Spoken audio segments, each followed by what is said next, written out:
So guys 33 question है हमारा previous year का. Define the decomposition reaction and write the chemical equation for the reaction that occurs when the lead nitrate is heated strongly in a boiling tube.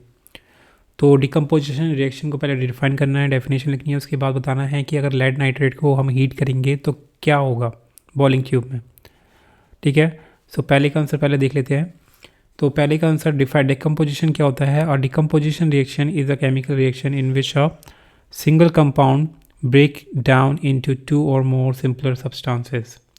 तो decomposition क्या होता है, जिसमें एक single compound होता है, जब उसे हीट किया जाता है तो वो दो से ज़्यादा सिंपल कंपाउंड में ब्रेक डाउन हो जाता है. यानी कि ब्रेक यानी कि 2-3 कंपाउंड बन जाते हैं एक कंपाउंड से हीट करने पे. तो हमें एग्जांपल देना है लेड नाइट्रेट का. जब उसे हीट करते हैं तो क्या होगा, लेट्स सी. तो लेड नाइट्रेट है, लेड यानी कि Pb. ठीक है. जब Pb नाइट्रेट यानी कि NO3 और इसका 2 आ जाएगा.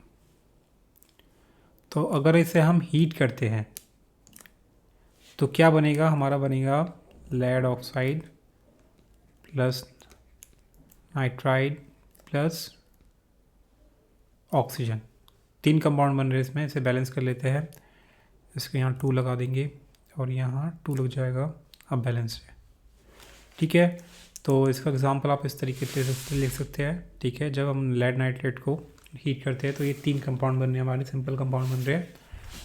अब नेक्स्ट क्वेश्चन इसमें दे रहा है कि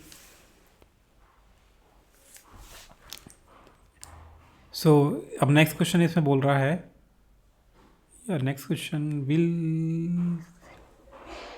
क्वेश्चन है second. In electrolytic decomposition of water, 2 gases are liberated at the electrodes. Give the mass ratio of the gases liberated at the cathode and anode. अगर हम वाटर का डिकम्पोज करें, वाटर यानी कि H2O का डिकम्पोज करेंगे तो क्या बनेगा, हमारा hydrogen gas and oxygen gas बनेगी. ठीक है. तो जिसमें से हाइड्रोजन गैस और ऑक्सीजन गैस हमारी कैथोड और एनोड पे आएगी. हमें बताना है इसका मास रेशियो क्या होगा.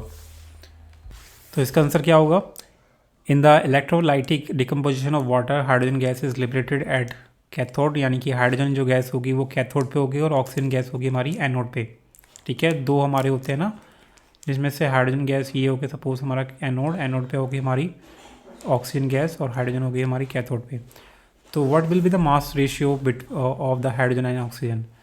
So the mass ratio will be like hydrogen का हमारा एटॉमिक मास कितना होता है 1 और 2 है तो कितने हो जाएंगे, 2 हाइड्रोजन है तो 2.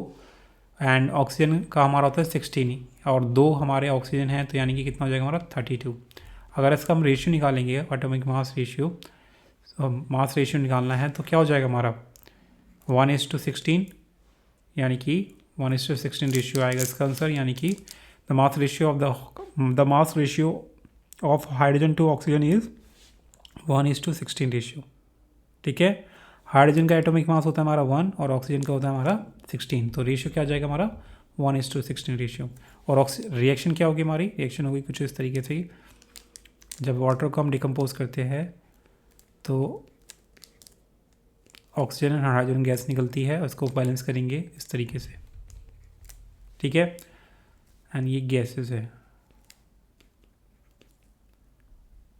So yeah, that's the end of the question. Hope you like it. See you in the next video.